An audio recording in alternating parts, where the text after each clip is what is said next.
Hi friends, easy and டேஸ்டியான மாங்காய் பச்சடி எப்படி செய்கிறதுன்னு பார்த்துடலாமா? அதுக்கு நான் இன்றைக்கி 1.5 மாங்காய் இந்த மாதிரி எடுத்து வச்சுருக்குறேங்க. இதை நல்லா ஸ்லைசஸாக கட் பண்ணி வச்சுருக்கிறேன். நான் தோலையுமே எடுத்துட்டேன். நெக்ஸ்ட்டு வந்து 1 கப் அளவுக்கு ஜாகரி எடுத்துருக்கிறேன். நீங்கள் உங்கள் அளவுக்கு தகுந்த மாதிரி மாற்றிக்கலாம். கொஞ்சமாக மஞ்சள் தூள், எல்ஜி பெருங்காயம், கருவேப்பிலை, ரெட் சில்லி, அதுக்கப்புறம் சில்லி பவுடர்.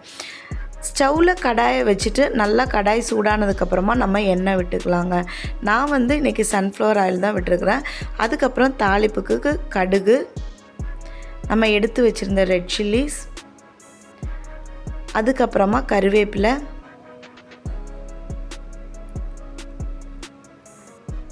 இதை நம்ம ஸ்லைட்டாக இந்த மாதிரி கோல்டன் ப்ரௌன் கலர் ஆகிற வரை சாட்டே பண்ணிடலாம்.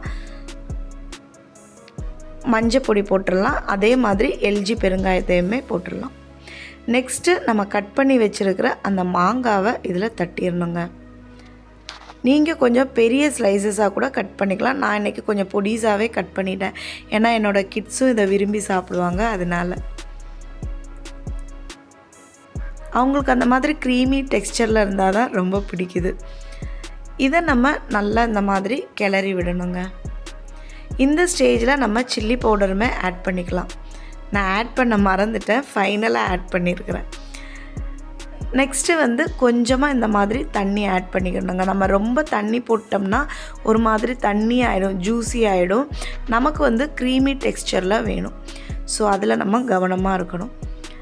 தண்ணி இந்த அளவு விட்டதுக்கப்புறமா நம்ம இதை உப்பு போட்டு நல்லா கிளறி விடணுங்க.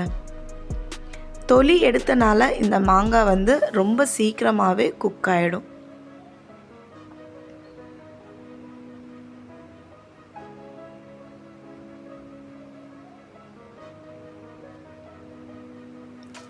அதுக்கப்புறமா நம்ம லிட்டு போட்டு மூடிட்டு ஒரு 10 to 15 மினிட்ஸ் அப்படியே வேக விட்டுறணுங்க. இது நல்லா வெந்து வந்துடும். அந்த டைமில் நம்ம என்ன பண்ணால் ஜாகரி போட்டணும். பார்த்திங்களா, நல்லா அந்த குழன்னு வெந்து வந்ததுக்கப்புறம் ஜாகரியை பொடி பண்ணி போட்டுடணும்.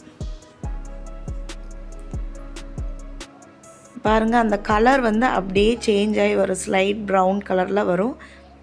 இப்போ வந்து நீங்கள் டேஸ்ட்டு பார்த்துக்கலாம். இனியும் தேவைன்னா கூட நீங்கள் ஜாகரி போட்டுக்கலாம். நான் ரெட் சில்லி போட மறந்துட்டேன், இப்போ தான் ஆட் பண்ணுறேன்.